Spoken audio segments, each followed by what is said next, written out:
जय हिंद प्यारे साथियों, मैं हूं सौरभ दुबे, आपका मैथ्स एजुकेटर, और स्वागत करता हूं आपके अपने पसंदीदा चैनल मैथ्स मंत्रा में। आज है एमपीक्यू सीरीज का डे 6, जिसमें आप क्वेश्चन देखने वाले हैं चैप्टर नंबर 1 का क्वेश्चन नंबर 6। ये क्वेश्चन वैसे तो यूक्लिड डिवीजन एल्गोरिथम, मतलब कि जो हमारे एनसीईआरटी के सिलेबस से हटा दिया गया है उससे है, लेकिन ये वाला आपके बोर्ड में आ सकता है क्योंकि ये अभी 2024 में यूपी बोर्ड का आया हुआ सवाल है। तो 2024 में आ सकता है, तो 25 में भी आ सकता है। और यहाँ पर बिना यूक्लिड के भी ये क्वेश्चन आप सॉल्व कर सकते हैं। यहाँ पर क्या दिया है, ध्यान देंगे, दो संख्याएं हैं 65 और 117।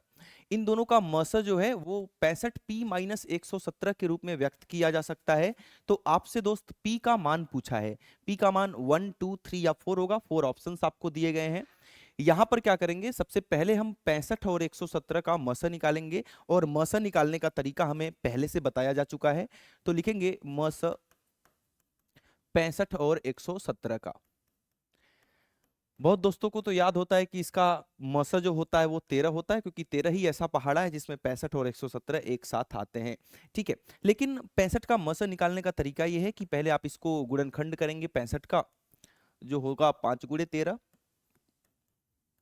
ये तो सबको आता है ना। और फिर आप 117 का करेंगे, पहले 3 से काटेंगे, फिर 3 से, फिर 13 से। तो 3 त्रिक 9, 3 नवा 27, फिर 13 और फिर 13। ठीक है, क्लियर है बात। तो मैंने 65 को लिख दिया 5 गुणे 13, और मैंने 117 को लिख दिया 3 की घात में 2 गुणे 13।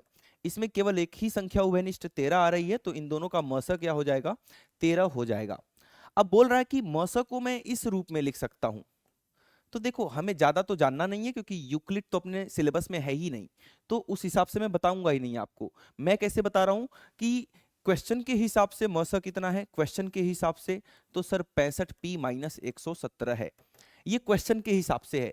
हमारे हिसाब से कितना है, तो हमारे हिसाब से सर 13 निकाला आपने, तो इसको 13 के बराबर कर देंगे, और यहां से p का मान निकालेंगे, वही आंसर हो जाएगा। आओ देखते हैं क्या आता है p का मान। 65p बराबर 13 प्लस 117। 65p बराबर 7 3 10, 11 और 1 12 और 1 13। तो p का मान जो आ जाएगा 130 बटे में 65, मतलब कि 65 दूना 130, और यहां पर विकल्प संख्या b बिल्कुल सही आंसर हो जाएगा। तो इस तरह के क्वेश्चंस के लिए भी आप अपने आप को तैयार रखेंगे बिल्कुल।